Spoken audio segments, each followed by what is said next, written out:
Pode se assentar. É muita honra para pouco Alessandro, mano. É muito pouco Alessandro para esse tanto de honra. Mas vindo da Maíra, eu recebo. Gente, vocês estão bem? Como é que está sendo a conferência para vocês? Queria pedir um negócio. Se tivesse como só diminuir um pouquinho essa luz aqui, porque meu óculos, eu não consigo ver nada. Se tiver como, aí, só para mim, ótimo. Como é que está sendo esse tempo para vocês? Está sendo bênção? Quantos estão sendo abençoados aqui? Levante a mão. Quantos já têm um testemunho para contar? Levanta a mão. Quantos creem que esse vai ser o melhor ano de todos os anos que você já viveu? Quantos creem que nesses próximos dias as profecias, creem que nessa sua vida vão entrar em processo de cumprimento? Quantos creem nisso? E quantos creem que nessa noite, nessa tarde, Deus vai te encher de milagres? Ou eu pego de manhã ou eu pego de noite, mano. Good afternoon. Mas deixa eu dizer para você. Quantos aqui creem que tem uma promessa? É isso. Eu vim falar então para as pessoas certas. Quero dizer para você que essa viagem eu tive a oportunidade de vir com uma pessoa incrível. Talvez seja a pessoa mais incrível que eu conheci depois de Jesus. Cris veio comigo, a minha esposa, e eu digo para ela que se eu tivesse que casar 1000 vezes com uma mulher num dia, eu casaria com ela. E não tem a ver com um elogio, tem a ver com uma verdade. E eu queria que você ficasse de pé, Cris, para todo mundo te conhecer. Essa gata é minha esposa. Me deu 2 filhos. Um dia, eu casei com uma mulher, com essa mulher, e 3 meses depois o meu sonho era ter filhos. E sabe o que aconteceu? Ela era estéril. Estava morando na casa do meu pai, esse tempo. Fui para a beirada da piscina da casa dele, tinha uma escada, eu me sentei. Aonde eu estou hoje, que a nossa casa está reformando. E lá é um lugar muito forte para que Deus fale conosco. É um lugar onde os céus estão abertos. E eu orei das 10 à meia-noite e 20, meia-noite e meia. E eu entrei para o quarto, limpando as lágrimas. Me deitei, que ele já estava dormindo. Às 3 horas da manhã, entre 3 e 3 e meia, eu abro os meus olhos, tinha um anjo no pé da minha cama. E ele escreveu nações. E o nome dele será Gabriel. Aquele que dará boas notícias às nações. Ele é meu, ele será um apóstolo. No ano seguinte, Cris estava grávida. Gabriel hoje tem 21 anos. Está na Bethel Church. Está no 2º ano do curso pastoral dele lá com o Bill e com o Chris. Tem sido uma grande bênção de Deus na nossa vida. Hoje ele me mandou uma palavra profética muito forte. E a última do Gabriel lá, ele orou por uma pessoa em uma praça. E a perna da pessoa, que era muito mais curta, ela cresceu. Então ele está experimentando milagres de Deus sobrenaturais. Meu segundo filho, eu estava numa conferência como essa pregando, e eu recebo a notícia que Rafael tinha morrido. E eu aqui, do jeito que eu estou pregando aqui, Deus falou aos meus ouvidos assim: não saia da posição que eu estou construindo algo. E eu passei 3 dias com o meu time, cercando a minha vontade de correr para casa, porque eu tinha que ver a Cris, e eu tinha um sepultamento para fazer. Só que Deus não trata morte como morte. Deus trata morte como uma oportunidade de nos levar para o nosso next level. Deus vai nos levar para o próximo nível com um testemunho poderoso. Passei 3 dias pregando, corri para casa, voltei. E Deus me deu a oportunidade de experimentar talvez um dos maiores milagres da minha vida. Deus ressuscitou Rafa. Rafa hoje tem 16 anos de idade. É um atleta da seleção brasileira de golfe. Está jogando agora em São Paulo. E tem nos dado muitas alegrias. E eu e minha casa servimos ao Senhor. O que eu vim fazer aqui? Eu vim conversar com você sobre esse tema. Tem como você colocar para mim? Muitas pessoas me fizeram a pergunta sobre esse tema que vai aparecer aqui. Isso tem sido uma grande crise no coração das pessoas. Por que as coisas na minha vida demoram?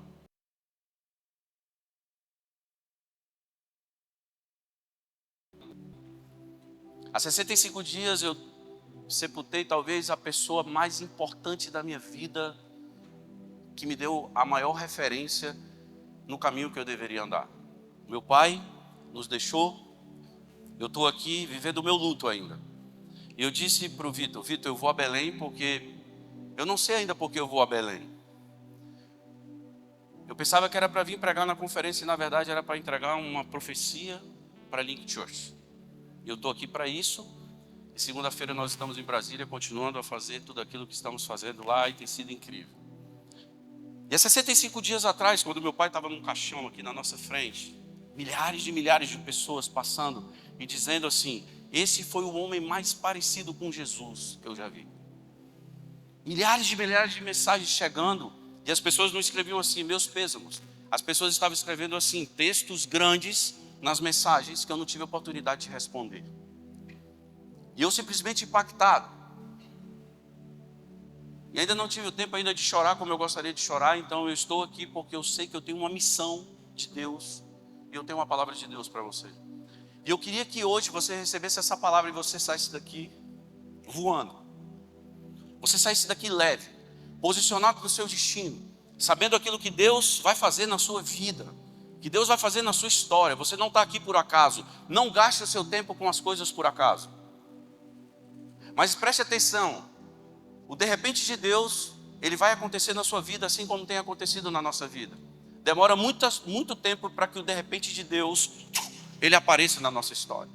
E eu quero conversar com você sobre a importância da demora. E eu quero começar assim, se eu fizesse aqui uma promessa para você, que eu lhe daria R$100 agora, ou lhe daria R$1.000 no final do mês. Eu pergunto para você, será que você esperaria o final do mês para você, 30 dias para você ter os R$10.000? Provavelmente todas as pessoas que estão sentadas aqui esperariam o final do mês. Porque há importância na demora. Há importância naquilo que o Espírito Santo de Deus, ele construiu na sua jornada e que muitos de nós ainda não conseguimos enxergar a importância que nós temos no reino de Deus. Por que nós não conseguimos? Porque ainda construímos histórias paralelas às histórias originais que Deus construiu para nós. Estamos indo para palcos secundários, sendo personagem na história de outras pessoas e fugindo do protagonismo que Deus tem para nós. Eu falei isso hoje no meu workshop que eu fiz aqui. As pessoas fugindo do palco principal, e o palco principal tem todas as ferramentas. Lá tem o dom, lá tem o destino, lá tem a voz de Deus, lá tem os inimigos que vão lutar contra a sua missão, mas na verdade eles não vão te vencer. A verdade é que eles vão te promover, porque você não foi feito para ser vencido, você foi feito para vencer todas as batalhas que Deus te colocar, todas as guerras que Deus te colocar. Talvez você perca batalhas, mas você não perderá guerras. A Bíblia fala em Salmo 144, verso 1, que Davi, ele vencia batalhas com as mãos, mas ele vencia guerras com as pontas dos dedos. O que significa isso? A ponta dos dedos de Davi tinha a marca da adoração do homem que ele era em Deus. E quando ele tocava a sua harpa, a identidade original dele aparecia de uma forma muito clara. Por isso ele se torna o maior rei da história de Israel. Por isso ele se torna o maior monarca que passou naquela geração. Por isso ele traz a arca da aliança para o meio do povo. Por isso que Davi, ele chega na frente de batalha, ele olha para Saul, ele olha para todo o contexto de Israel e simplesmente aparece aquele homem chamado Davi. Meu Deus grita no 55. Às 17h56 começa um novo turno e Deus grita no nosso ouvido: começou um novo turno.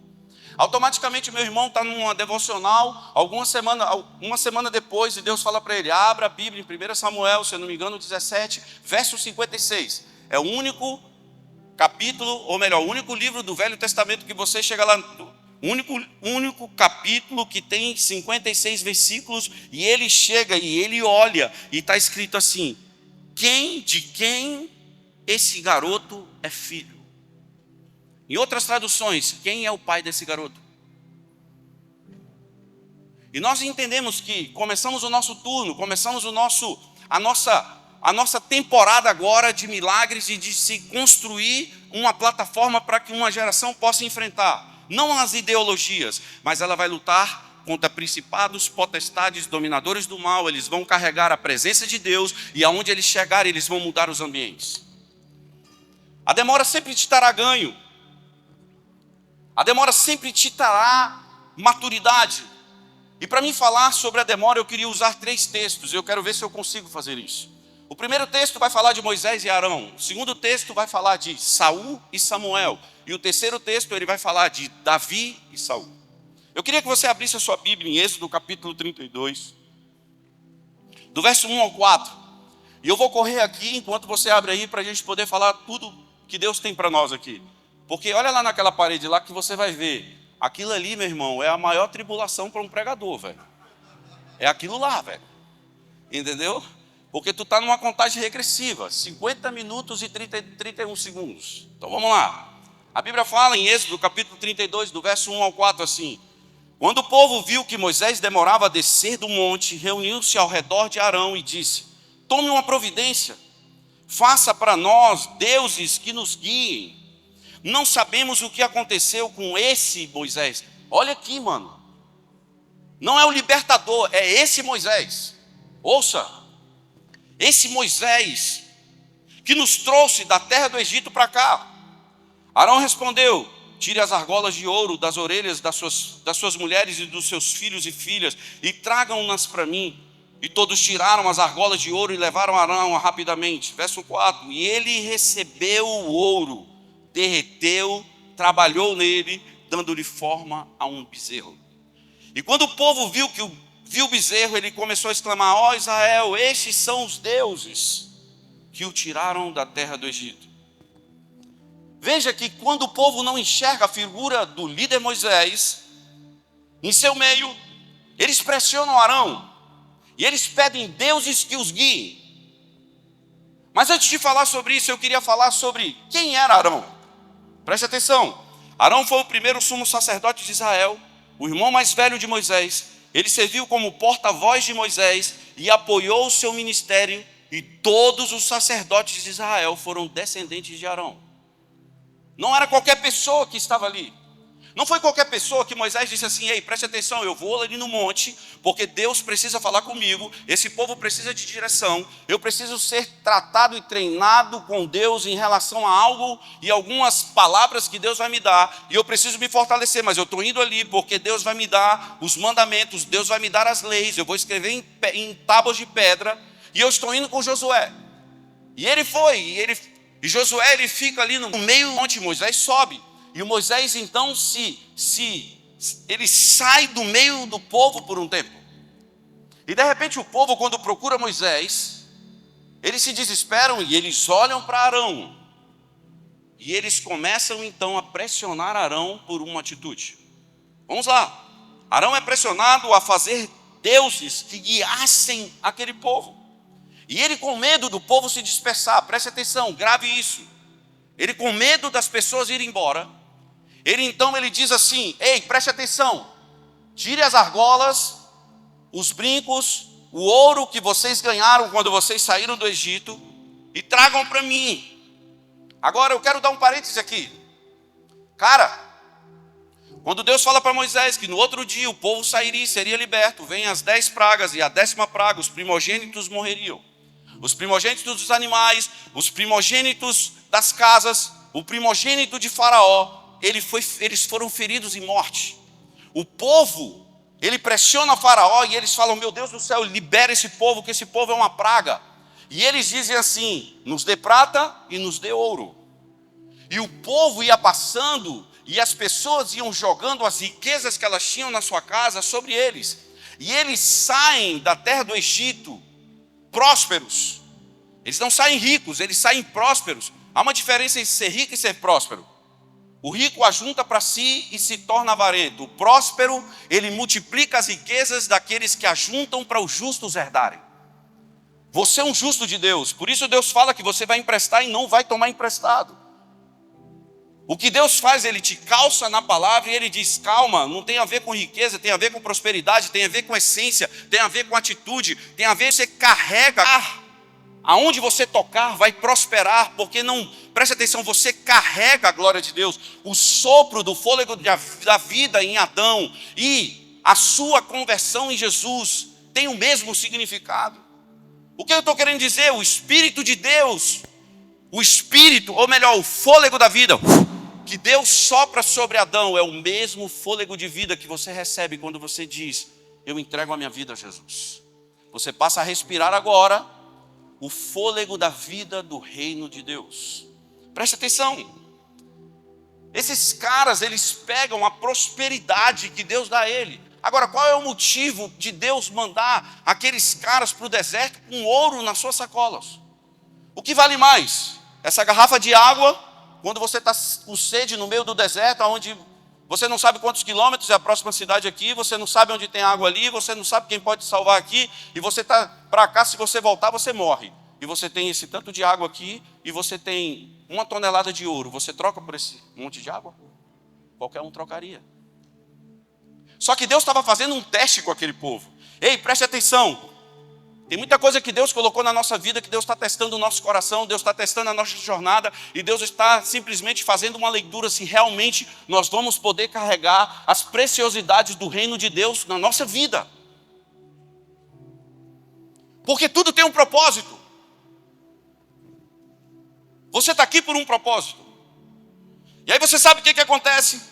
O coração daquele povo, ele não vê o líder, ele não vê Moisés, e ele diz, me construa um Deus. E Arão, ele começa então a levantar um Deus. Eles se tornaram idólatras, eles se esqueceram do tempo de cativeiro.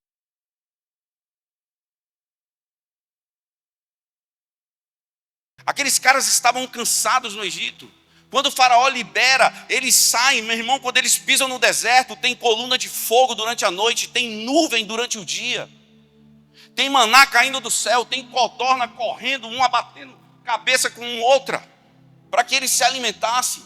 Tinha profeta, tinha sacerdote, tinha prosperidade, tinha a palavra de Deus empenhada. Mar vermelho se abrindo, o mar se abrindo, os caras passando de pé a seco, meu irmão. As roupas, elas cresciam com o seu corpo. Eu não estou falando de qualquer milagre, eu estou falando de um milagre diário, de um milagre, eu estou te falando de um milagre a cada segundo que os caras piscavam, acontecia um milagre. E os caras olham para Arão e dizem assim, esse Moisés nos deixou. Outro parêntese, nunca na sua jornada abra mão dos seus referenciais, para você simplesmente alimentar as suas necessidades. Você foi feito da eternidade. Não negocie princípios por privilégios. Não negocie o eterno pelo momentâneo. Não negocie. A idolatria tomou conta deles. Essa idolatria no Novo Testamento é revestida da cobiça. A cobiça, ela vem de mão dada com o adultério e com a fornicação no Novo Testamento. Caminhando lado a lado, essas são as faces da idolatria. A idolatria, quando ela encontra espaço na nossa alma, ela desmoraliza a nossa moral. E o que o diabo estava querendo fazer era desmoralizar a moral que Deus tinha colocado naquele povo, construindo uma identidade de um povo que clamou Deus por anos e anos dentro daquele cativeiro. E quando Moisés ele se encontra com a sarça ardente no Monte Horebe, que ele estava cuidando de rebanhos, engraçado como Davi, e simplesmente Deus fala, tu és o libertador de um povo. Esse libertador, ele sobe para ouvir Deus, e simplesmente, sabe o que acontece? Eles negociam o eterno pelo momentâneo. Por que as coisas de Deus estão demorando na minha vida, Alessandro? Provavelmente estamos carregando alguma coisa que não serve de jeito nenhum para que a promessa de Deus se cumpra na minha história e na sua história.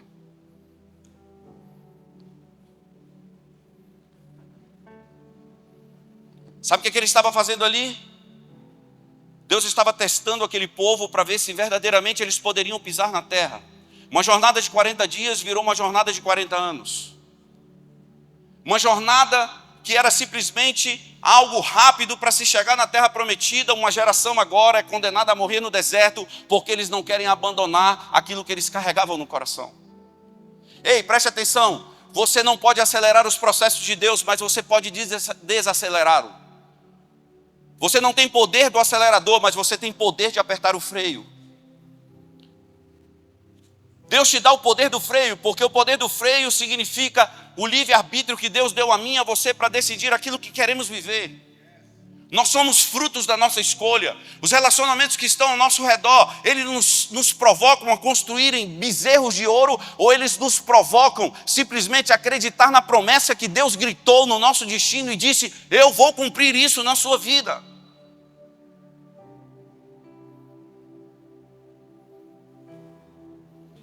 Sabe o que acontece?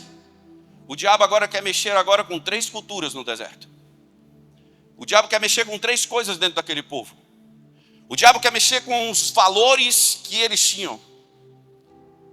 E os valores falam de caráter, de integridade, de verdade, de equilíbrio, de sustentação, de viver a intensidade da história que Deus tinha prometido para eles. Agora o diabo quer mexer, sabe em quê? O diabo quer tocá-los e quer desconstruir essa cultura de valores que foi conquistada através do jejum e da oração, através dos tempos que eles gritavam: até quando o Senhor vai nos deixar nesse cativeiro?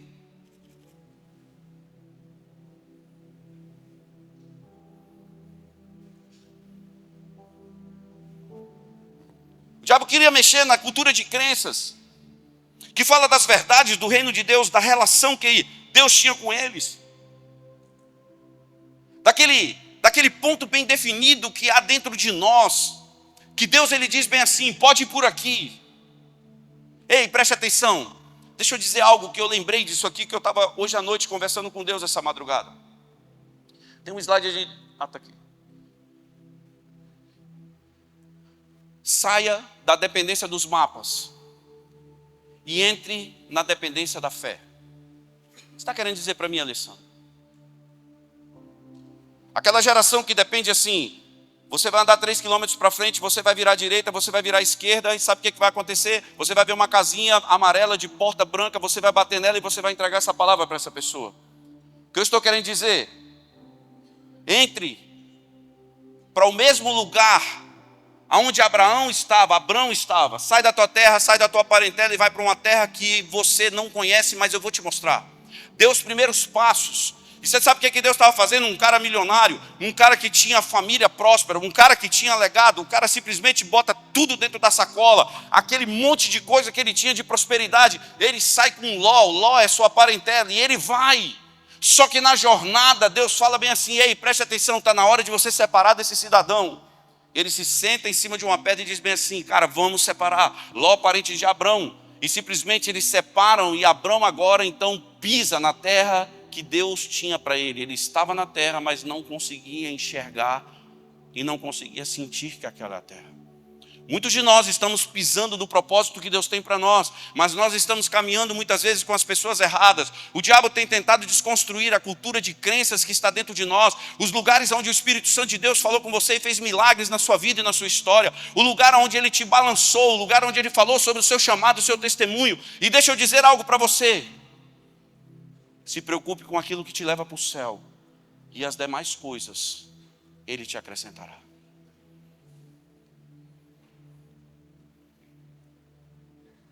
A UTI que o meu pai foi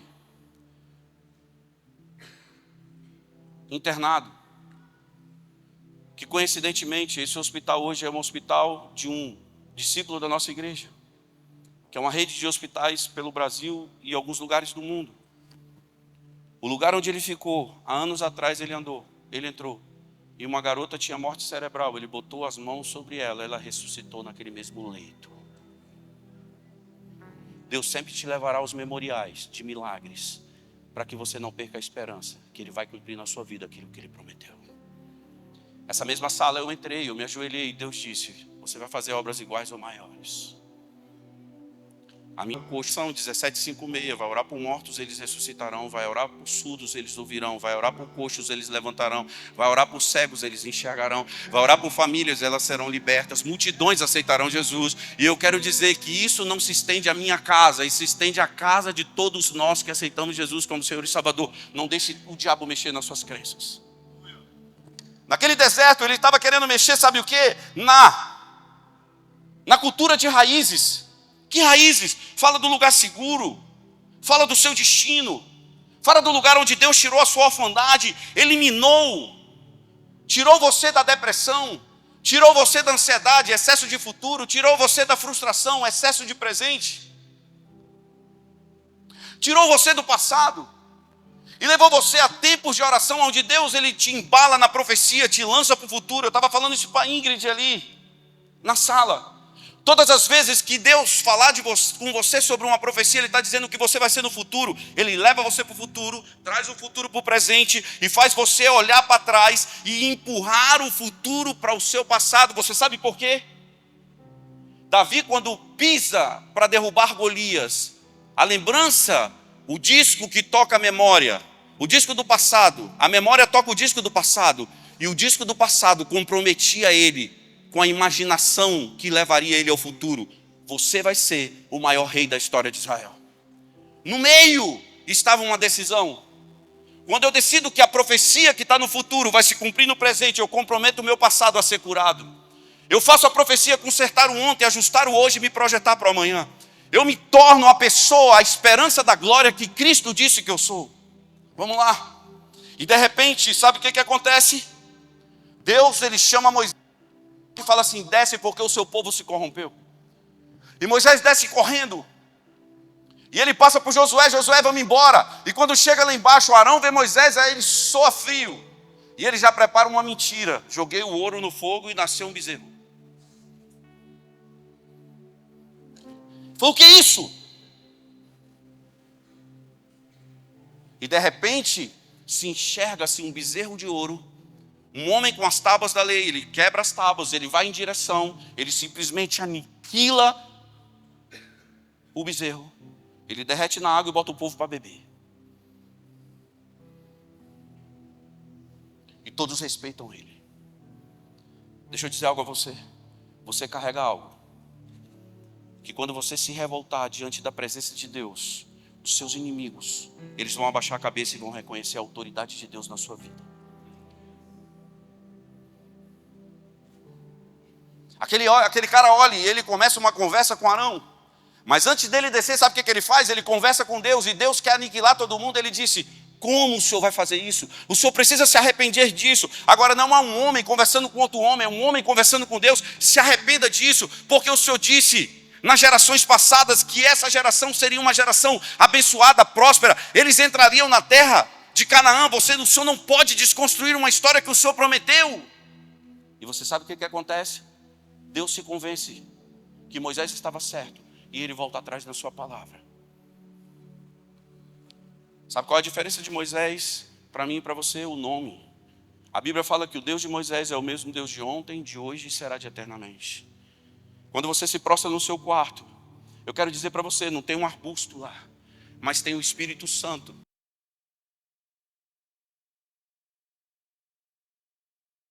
Trono de Deus, ele vai gemer com gemidos inexprimíveis. O que temos é um plus, nós temos um upgrade. Simplesmente Deus deixou para nós algo que nós temos tanta autoridade como Moisés teve. Estamos usando a autoridade dele para aquilo que precisamos fazer na nossa jornada. Aquele homem muda a decisão de Deus. E a decisão de Deus então é fazer com que o povo permaneça. O que marcou essa história? O medo de Arão perder o povo fez ele construir o bezerro de ouro. Segunda história, 1 Samuel capítulo 13, do 8 ao 12. Abre aí, 1 Samuel capítulo 13, do 8 ao 12. Eu vou começar a ler aqui, você vai aí. Verso 8 diz assim: Saul esperou ali por Samuel durante 7 dias, conforme Samuel o havia instruído. Mas ele não chegou, e vendo que os soldados debandavam rapidamente, Saul ordenou: traga-me os holocaustos e as ofertas de paz, e ele próprio ofereceu os holocaustos, o holocausto. Verso 10: no exato instante em que Saul terminava de oferecer o holocausto, Samuel chegou.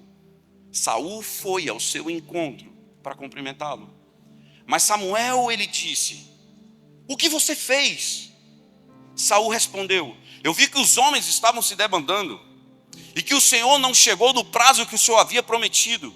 Além disso, os filisteus estavam em Micmas, prontos para a batalha. E assim pensei: os filisteus estão prontos para lutar contra nós em Gilgal, e eu não pedi ajuda ao Senhor. Por isso me senti na obrigação de oferecer o holocausto. Vamos lá. Deixa eu dizer um pouquinho sobre o contexto disso aqui. Em primeiro lugar, era ilegal Saul, o rei, oferecer uma oferta específica ao Senhor. Era ilegal, era proibido, e ele ofereceu um sacrifício ilegal, e o povo aceitou. Mas por que ele fez isso? Porque o povo estava dispersando. Note que o pecado de ambos, Arão e Saul, foram os mesmos: o medo de perder o povo. Arão estava sob pressão porque os líderes queriam que ele fizesse um bezerro de ouro. O medo da opinião das pessoas, o medo de carregar as críticas, o fez abrir mão dos princípios por privilégios, para ter um povo ao seu lado. Arão e Saul, sob a pressão, mostraram insegurança como líder. Agora entenda, sempre que Deus ele expõe as nossas inseguranças, é porque Ele quer nos mostrar algo. A insegurança é a segurança errada que está sendo exposta.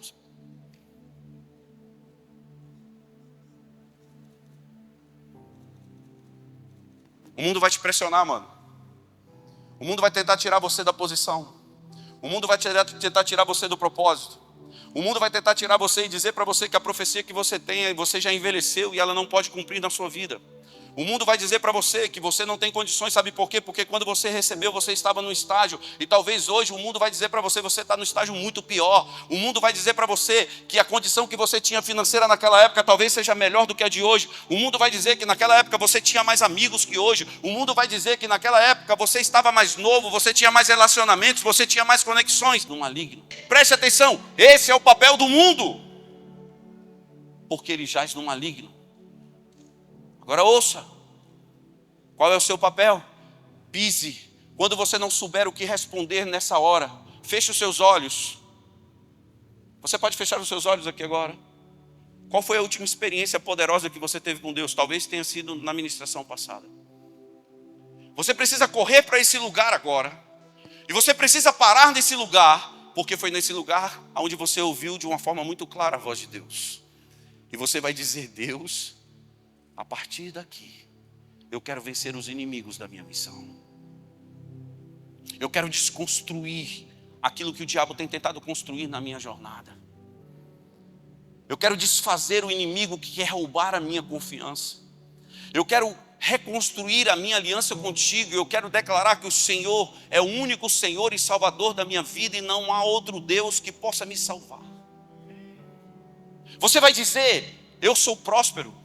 Você vai dizer: eu emprestarei e não tomarei emprestado. Você vai dizer: 1000 cairão ao meu lado, 10.000 à minha direita, e eu não serei atingido. Você vai dizer: eu e a minha casa serviremos ao Senhor, e a minha família será a família bendita de Deus na terra. Você vai dizer que as promessas de Deus, elas vão se cumprir na sua vida. Você vai dizer que o que você carrega é maior do que todas as flechas que o mundo mandar contra você.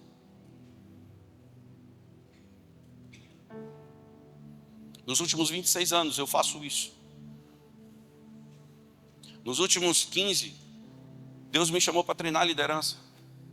Você sabe o que eu mais encontro? Pessoas que não acreditam no propósito, não acreditam na promessa e no destino que Deus construiu para elas. Sabe o que eu mais encontro? Pessoas construindo histórias paralelas, indo para palcos secundários, se tornando personagens da história de alguém. Sabe o que eu mais encontro? Pessoas carregando malas dos outros, simplesmente para dizer que são humildes, para tentar de alguma forma ter um pedaço do seu destino sendo cumprido e completo. Eu estou dizendo que você não deve fazer isso. O que eu estou dizendo é que isso não pode ser o fim da sua jornada.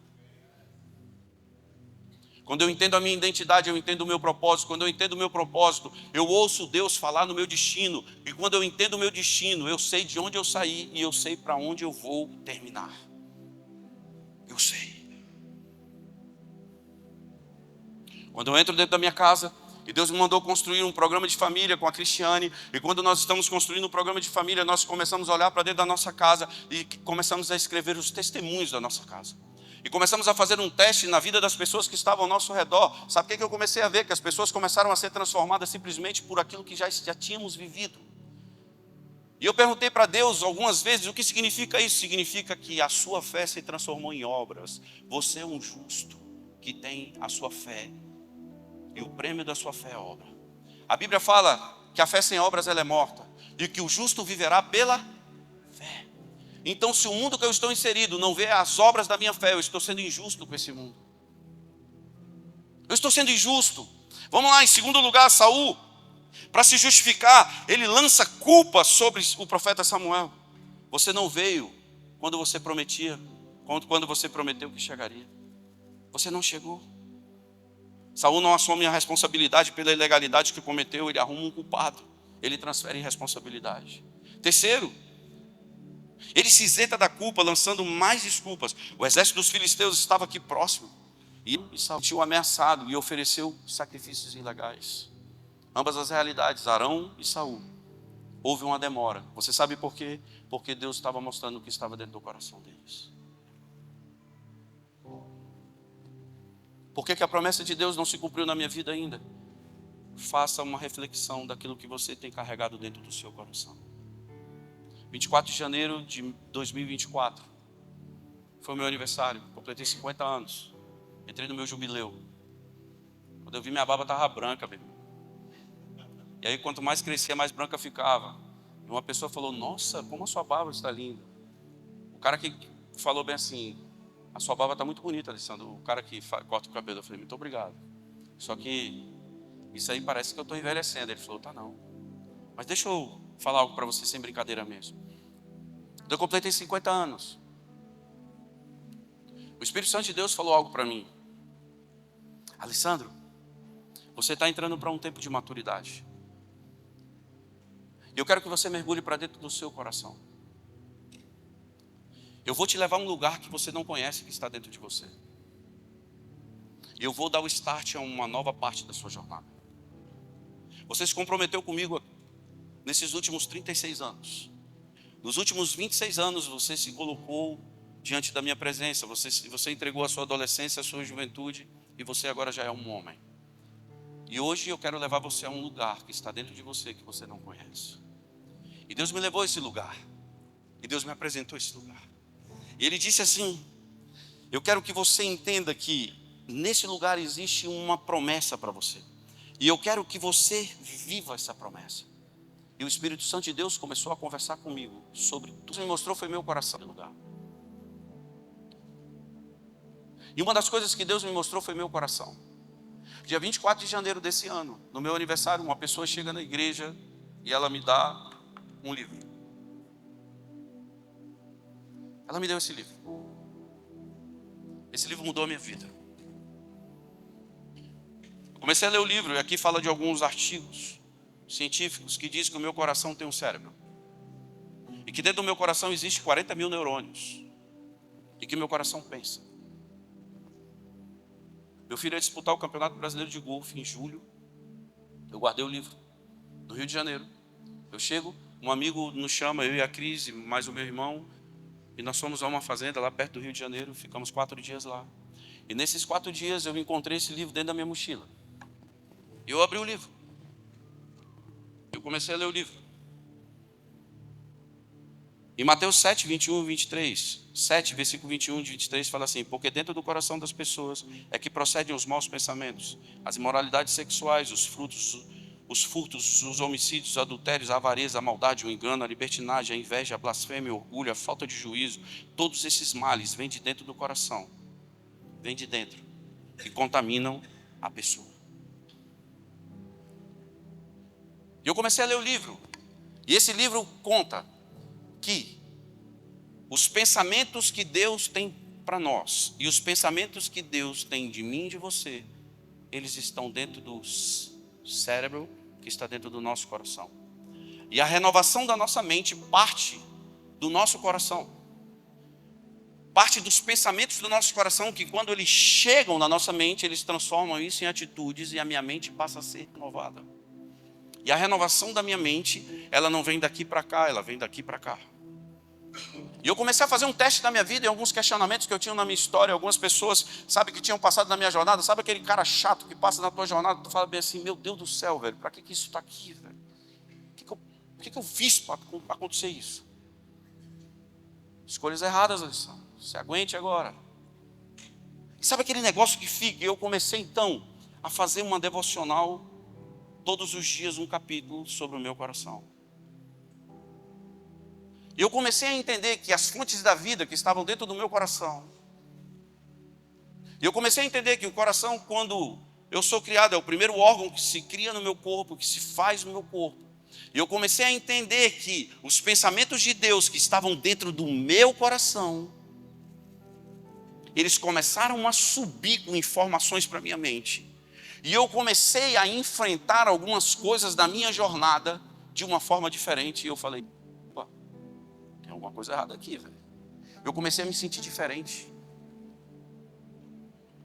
Eu comecei a enxergar as coisas diferentes, pastor Tiago. Eu comecei a enfrentar coisas de uma forma madura e de uma forma que não tinha peso dentro de mim. E eu comecei a entender. Ei, aí está o segredo. Como depois de 36 anos, seminarista, missionário, leitor da Bíblia, estudioso da palavra, como que eu não sabia disso? Uma coisa tão simples. E Deus falou, ei, é para esse tempo, cala a boca, não estraga o que eu estou fazendo. Segura a tua onda aí e mergulha nisso. E eu comecei a entender, e Deus começou então a mergulhar dentro de mim. Sabe o que aconteceu com aquele povo no deserto? Eles estavam murmurando. Sabe o que aconteceu com Saul? Saul estava com medo de perder uma guerra. Saul estava com medo de simplesmente arrancarem ou ele ter um histórico de derrota. Ei, preste atenção, quem vence as suas guerras são o Senhor. O que ele está querendo dizer? As guerras que Deus colocou na sua missão já foram vencidas por Ele.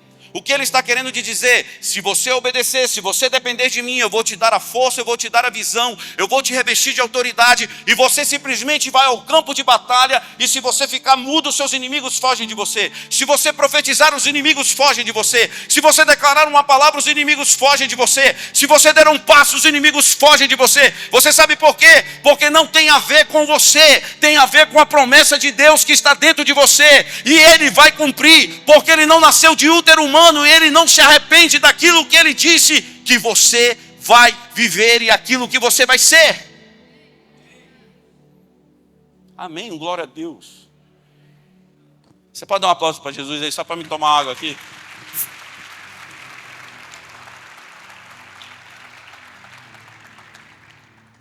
Quantos estão me entendendo aqui? Aquele povo que estava com Moisés e que estava com Saul, eles estavam pressionando eles para uma atitude. Líderes que estão aqui, não fique com medo das pessoas que Deus botou na sua jornada te abandonarem. Eles só estão com você porque eles enxergaram Cristo em você. E Cristo em você te faz esperança da glória para eles. É só por isso. Não tem a ver com a mensagem bonita que você faz. Não tem a ver com as coisas bonitas que você...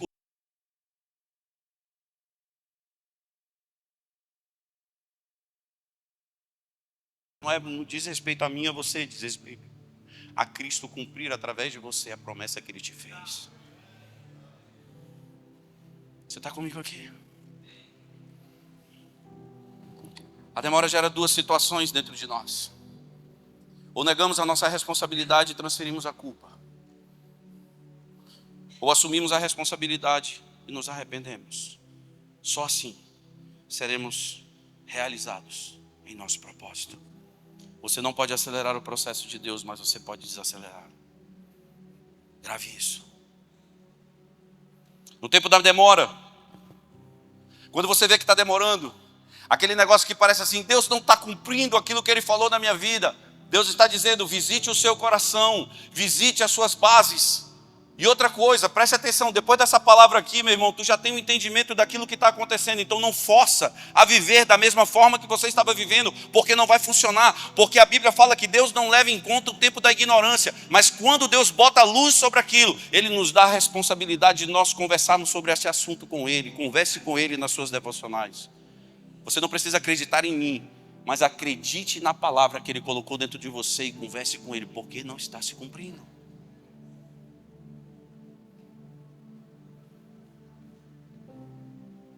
No tempo da demora, treine o seu coração a depender de Deus. Fuja da ansiedade, pois ela é a causa da demência espiritual. Assuma responsabilidades. Combata o Egito que está dentro de você e arranque ele, lembrando da promessa que ele fez para você. Aquele povo saiu do Egito, mas o Egito não tinha saído deles, por isso eles pediram bezerro de ouro. Por isso eles provocaram que Saul, ele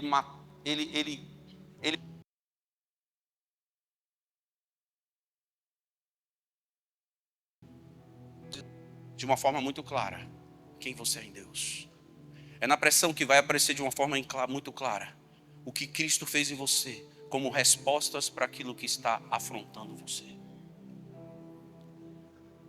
São nas pressões que a escala de valores, a cultura de crenças, a cultura de raízes, ela aparece.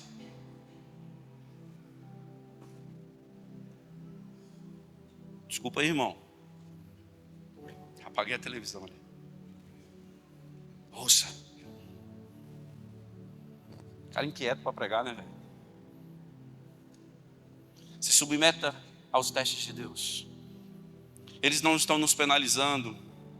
A demora não está nos penalizando. Deus está te testando. Ouça. Você pode fazer uma coisa comigo? Você é corajoso? Diga: eu vou respeitar o tempo de Deus e os testes de Deus para a minha vida. Faça isso. Se submeta aos testes de Deus.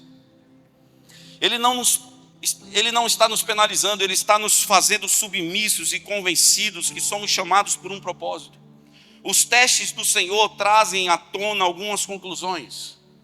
Eles revelam o que precisa ser mudado em nós. O tempo da demora, Deus está dizendo para você: ei, preste atenção, eu preciso mudar alguma coisa dentro de você. Eu preciso conversar sobre o seu coração. Eu preciso conversar sobre os pensamentos do seu coração. Os pensamentos do seu coração não estão bons. E se os pensamentos do seu coração estiverem assim, preste atenção: você vai me carregar, mas você não vai me viver. Você vai me carregar, mas você não vai me experimentar nos momentos onde você vai achar que a sua fé se transformará em obras, porque não é a partir daí que você tem que começar a sua jornada. Ei, eu podia ter voltado para casa e sepultado um filho, e Deus falou bem assim: deixa ele lá, porque eu preciso conversar sobre o seu coração. O natural sepulta, o sobrenatural ressuscita. Você, através do testemunho, vai passar um tempo nessa terra. E sabe para quê? Para que o reino de Deus se espalhe sobre a terra, através do testemunho glorioso que Deus disse que você terá. Você já é um testemunho de vida nessa terra. Você já é um testemunho de vida nessa terra. Por isso, quando eu venho pregar aqui no meu luto para você, eu estou dizendo para você que mesmo chorando dentro de mim, hoje eu chorei dentro de mim várias vezes, mas sabe o que Deus me disse? Eu respeito as suas lágrimas, mas preste atenção: aquele que põe a mão no arado não pode olhar para trás. Aquele que põe a mão no arado não pode olhar para trás. E deixa eu dizer algo para você: não desista daquilo que Deus está fazendo na sua vida. Mesmo ferido, caminhe. Mesmo com cicatrizes, caminhe. Mesmo que as pessoas digam que não vai acontecer, continue caminhando. Porque a sua fé, quando está em Cristo, nada poderá te parar, nada poderá te abalar.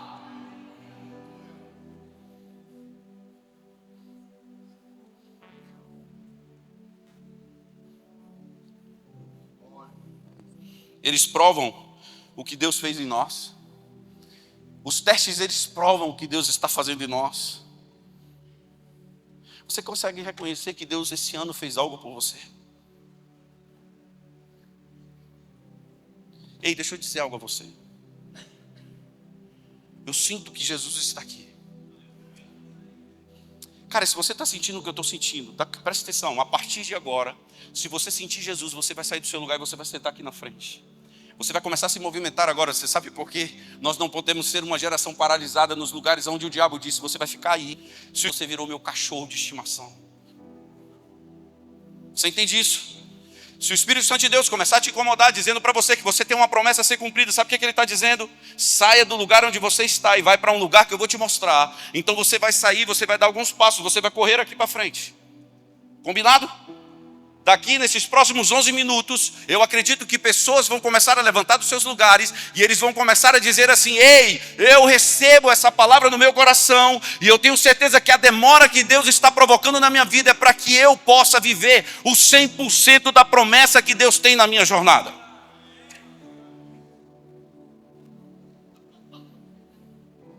Você crê nisso? Então bora para essa próxima etapa.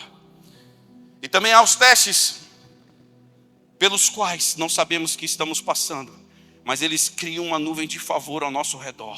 Esses testes revelam a proteção de Deus em relação a nós. Ouça, você está dormindo, Deus está cumprindo na sua vida alguma coisa. Você está acordado, Deus está cumprindo alguma coisa na sua vida. E tem pessoas que estão sentadas aqui, que estão passando por testes poderosos de Deus, e você nem sabe o que está passando. Mas a parte convertida que está dentro de você está dizendo: eu continuo confiando em Ti, continue dando livramento para Ele.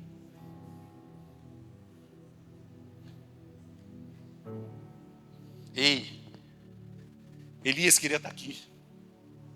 Moisés queria estar nessa geração.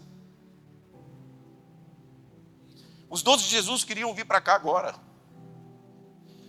José queria estar aqui. Jacó queria estar aqui. Isaías, Jeremias, eles gostariam de estar aqui, meu irmão. Você sabe por quê? Porque essa é a geração que está precisando ouvir, porque os campos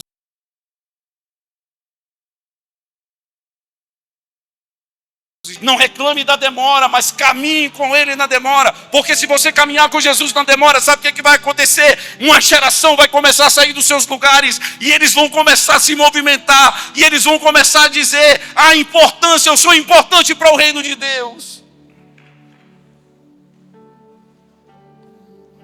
E o último texto, eu tenho 9 minutos. Se puder me dar mais 5 ali, eu agradeço muito. Estou brincando. Ouça.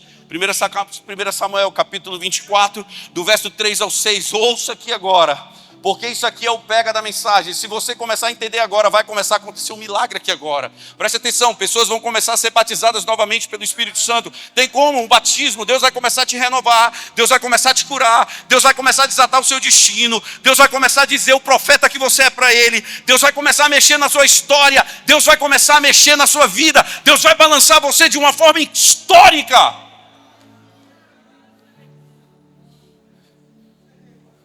Terceiro texto, a história de Davi com Saul. 1 Samuel, capítulo 24, do verso 3 ao 6. No lugar onde estava, no lugar onde a estrada passava para alguns currais, Saul entrou em uma caverna para fazer as suas necessidades. E aconteceu, porém, que Davi e os seus homens estavam escondidos no fundo daquela mesma caverna. Os soldados de Davi olham para ele. Só abaixa um pouquinho essa luz aqui para mim.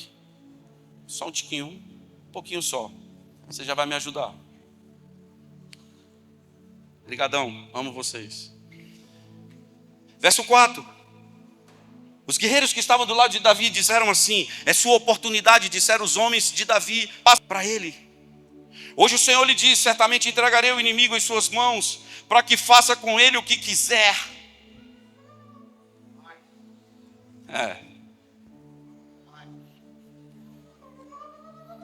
Ouça, não se preocupe com as pessoas chorarem não, isso vai acontecer naturalmente aqui agora. O nome disso é alinhamento de destino e de história. Vamos lá. Em suas mãos, para que faça como você quiser, Davi. Então, com todo cuidado, Davi se aproximou e cortou um pedaço da borda do manto de Saul.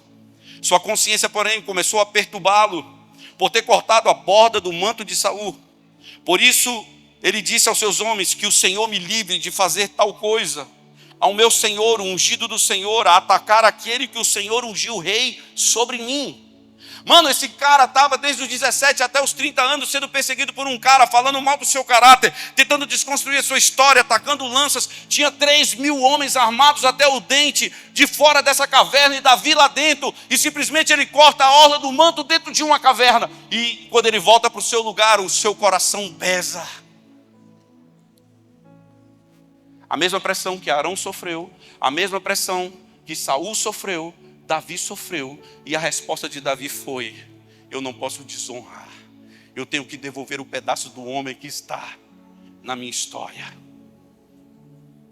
Deixa eu dizer algo para você: não faça uma coxa de retalhos na sua história, um pedaço de orla do manto das pessoas. Aprenda a perdoar aqueles que estão te perseguindo. Eles só estão te provocando a saber o que está dentro do seu coração, para se a promessa que está dentro de você pode se cumprir ou não. Se você não souber lidar com seus inimigos, você não vai saber honrar os seus amigos. Escreva isso: se os seus amigos lidar com os seus inimigos, você não terá honra para os seus amigos. A honra dos seus amigos está no nível de perseguição que você vai sofrer e o nível de identidade que Deus vai mostrar. E eles vão dizer: é uma honra andar com você, porque você é um homem que vale a pena buscar água nos campos dos meus inimigos e dar para você beber. É isso.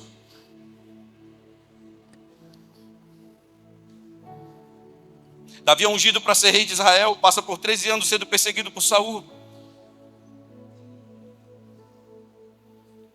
Saul começa a se perturbar porque o povo grita. E Saul bata milhares, e Davi bata 10 milhares de milhares, porque Deus estava mostrando o que estava dentro do coração de Saul. Mas Deus estava promovendo o coração de Davi. Davi, eu vou botar um perseguidor, e o perseguidor que vai vir contra você é o cara que está sentado no trono que você vai sentar. Ei, preste atenção. Você quer que a promessa de Deus se cumpra na sua vida? O nível do inimigo, que o inimigo virá contra você, o nível dos inimigos que Deus construiu para a sua missão, é para treinar você a sair do lugar onde você está e você amadurecer o suficiente para você sentar no trono que Deus construiu para você governar. Para de reclamar de inimigo e começa a construir dentro de você relacionamentos de amizade com a promessa, com o princípio, com o propósito, com Deus que criou todas elas.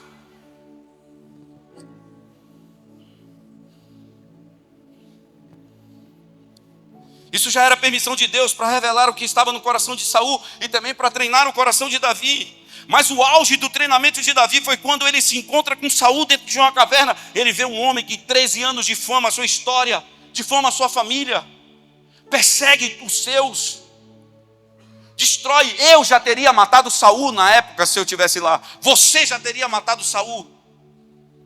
Mas ouça, os seus inimigos podem tentar matar você, mas jamais matarão a promessa que Deus colocou dentro de você para você carregar. Jamais poderão impedir o cumprimento da promessa que Deus disse que você vai viver. Jamais poderão se calar a voz da profecia que grita dentro de você. Quando Adão e Eva pecam no jardim do Éden, Davi, então, ele nas campinas de Belém, ele se torna um homem segundo o coração de Deus. E ele aponta Maria, ele aponta Jesus para o útero de Maria. O que Davi estava fazendo, pastor Tchelo? Ele estava dizendo ao céu: mande Jesus para o útero de Maria, e que o reino tome a terra, e que nasça uma geração que fará obras iguais ou maiores do que Jesus fez. É isso você, essa geração.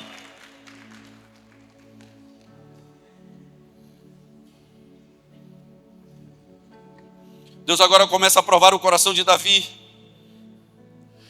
Ele dá oportunidades a Davi, de Davi olhar para o homem que o magoou por 17 anos. Olhar para o homem que tentou desconstruir a sua história por 17 anos.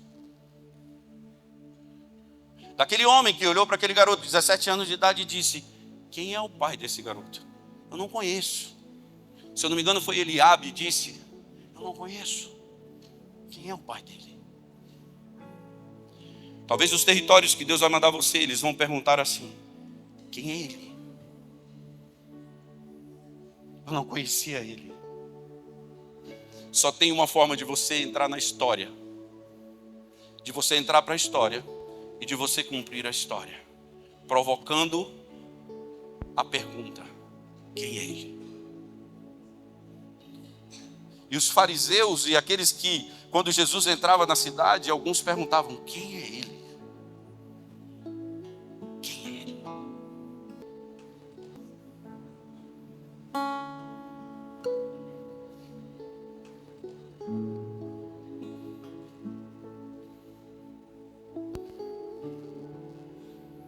O processo de Deus não está na velocidade da sua necessidade. Ele está na velocidade do destino que Ele criou para você. Vou repetir isso. O processo de Deus não está na velocidade da sua necessidade. Ele está na velocidade do destino que Ele construiu para você. O processo de Deus, ele é lento muitas vezes porque o seu interesse, o meu interesse não está no resultado. Nós não estamos preocupados com a jornada, estamos preocupados com o resultado, e Deus está preocupado com a jornada. E os discípulos perguntaram: por que estamos andando tão lento? A velocidade é do mais lento. Porque aquele que vir a mim, de maneira nenhuma lançarei fora. Se ele é aleijado, vamos andar na velocidade dele, porque ele é um filho de Deus. E sabe o que acontece? Aleijados começaram a se levantar e começaram a andar sozinhos, simplesmente porque o ambiente, a cultura do relacionamento que Jesus manifestava com seus discípulos começou a se embrenhar no coração das pessoas que estavam ao seu redor. E ele construiu uma cultura de cura, aonde se eu tocar nela, eu posso tocar na profecia que está sobre ela. Eu posso levar ela ao futuro. E posso trazer ela abraçada com a profecia que Deus tem para ela do futuro presente. Sabe o que Deus quer fazer aqui nessa tarde? Começar a fazer latente no seu coração a profecia. E ficaremos desse jeito, sem controle sobre o nosso choro. Porque existem choros que eu controlo, existem choros descontrolados. E quando eu falo descontrolados, porque não são desgovernados, simplesmente saem de nós e nós não podemos controlar. Sabe aquela dor de ser abandonado pelo pai? Deus está dizendo: abra mão disso dentro do seu coração, porque eu sou o seu pai.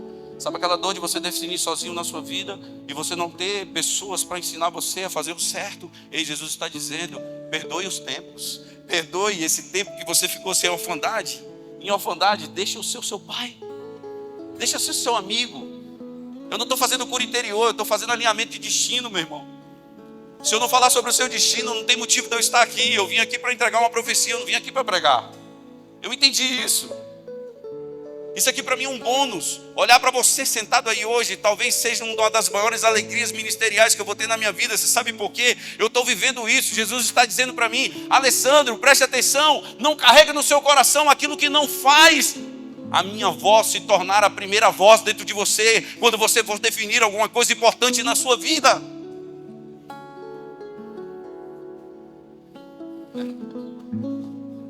É na jornada, é o processo que nos permite administrar bem o cumprimento da promessa. E a demora é uma das ferramentas que Deus ele manifesta para ajudar o que é difícil se tornar fácil, e o que é difícil se tornar prazeroso, e o que é difícil se tornar algo que vamos enfrentar para que se cumpra na nossa vida.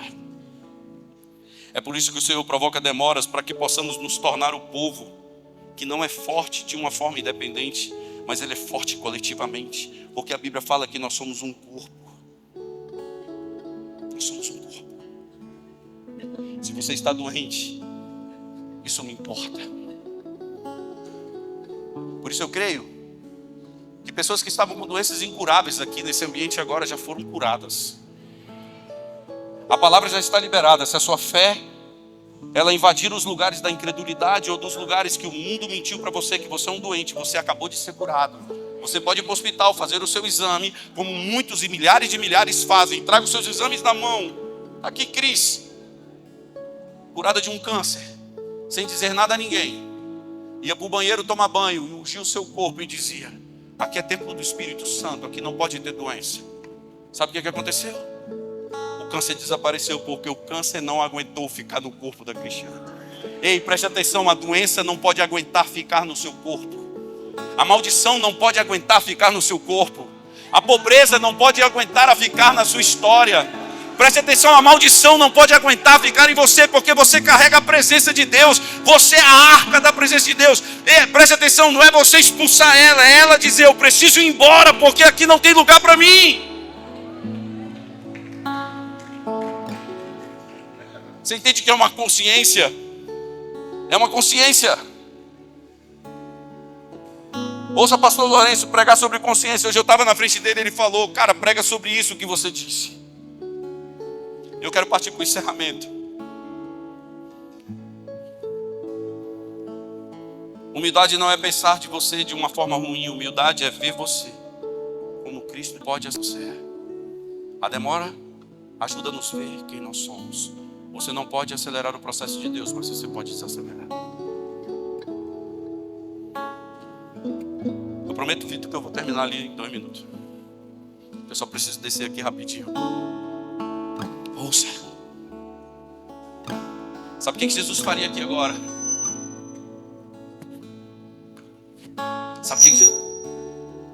Sabe o que Jesus faria aqui agora?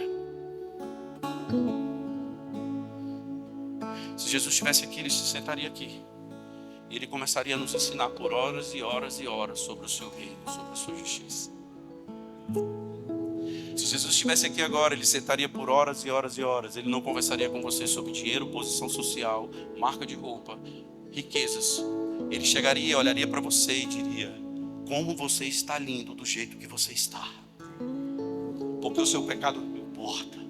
O que me importa é a sua coragem de se arrepender, a sua coragem de abrir mão daquilo que te defrauda, daquilo que te, sabe, que faz cicatrizes. Eu vejo pessoas que estão aqui com cicatrizes no seu corpo que não precisavam ter, com feridas que não precisavam ter, as cicatrizes que Deus vai permitir você ter no destino que Ele disse que você vai ter, através das guerras que você vai vencer, mas elas vão deixar cicatrizes. Essas cicatrizes você vai dizer: está vendo essa cicatriz? E as pessoas vão olhar e ela terá uma voz, ela curará pessoas, porque a Bíblia fala que sobre as feridas de Jesus eu fui curado. Eu fui curado. Feche os seus olhos. Você está preparado? Está preparado? Você quer vir para cá? Você que está sentado, você quer vir para cá? Você que está sentado, você quer ficar de pé? Você que está sentado, você quer se levantar? Você que está sentado, você quer se movimentar? Preste atenção, eu não estou mandando você fazer isso, eu só estou dizendo se você quer, porque o convite é desse jeito. Agora preste atenção, amanhã pode sair no jornal assim: um dia antes da eleição em Belém, olha a foto que tiraram do centro de convenções. Uma labareda de fogo que ligava o céu, a terra ao céu e o céu à terra. O que pode acontecer hoje aqui no jornal de amanhã, nos veículos de comunicação de amanhã, podem falar bem assim: o que aconteceu naquele lugar foi histórico. O que aconteceu naquele lugar foi histórico. E hoje eu quero dizer para você: Deus, Ele fez você para a história. Deus fez você para cumprir todas as promessas dele na sua vida. O que Deus prometeu para você vai cumprir. E preste atenção, eu sinto que vai vir um vento aqui agora. Eu sinto que vai vir algo aqui agora. Eu não sei quem vai falar a próxima sessão. Eu acho que é o pastor Cello, meu irmão, um dos homens que tem unção de paternidade. E talvez esse ambiente esteja sendo preparado para que ele pregue e você simplesmente saia correndo aqui dentro e diga: eu quero que Deus cumpra as promessas dele na minha vida. Agora ouça, vai acontecer. Um vento vai soprar aqui nesse lugar agora. Você está preparado? Você ora em línguas. Não se escandalize as pessoas que não oram em línguas, não tem problema. Mas preste atenção, vai acontecer agora um alinhamento espiritual. Vai acontecer agora uma explosão. Vai acontecer agora o maior tempo de salvação de toda a história desse lugar. Vai começar hoje. Os céus vão se abrir sobre esse lugar, as chuvas vão cair diferente, vai acontecer um alinhamento entre a identidade e o destino, e uma voz ela vai ser gritada, vai acontecer agora. Sabe o que vai acontecer? Os anjos vão descer agora, que os inimigos que se levantaram contra a sua missão cairão. Vai acontecer agora que o povo que gritou sobre as muralhas de Jericó, e eles viram as muralhas caírem.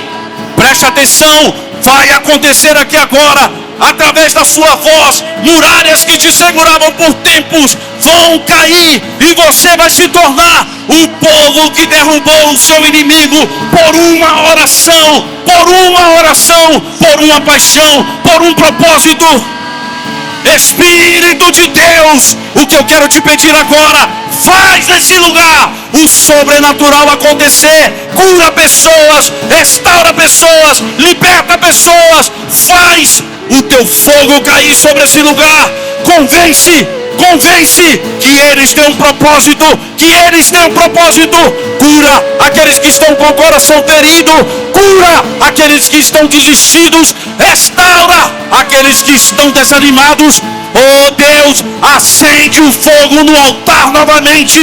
Oh Deus, liga a paz a filhos, filhos a paz, restaura famílias, traz homens de volta para casa, mulheres.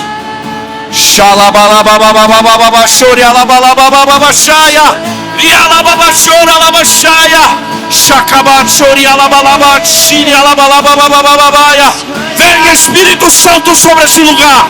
Vem Espírito Santo sobre esse lugar. Que o peso da tua glória venha sobre nós. E que caia toda maldição. Seja quebrada toda maldição. Ore mais alto que você puder. Ore mais alto que você puder.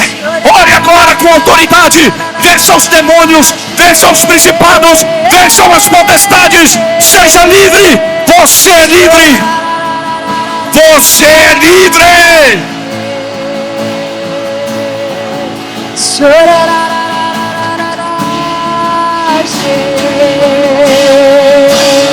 Você é livre. Não pare de orar. Não pare de orar. Não pare de orar. Não pare de orar, não pare de orar. Vem Espírito Santo, vem Espírito Santo, vem Espírito Santo, vem Espírito Santo. Enche eles do teu poder. Vem Espírito Santo. Mais. Chacaba chorando,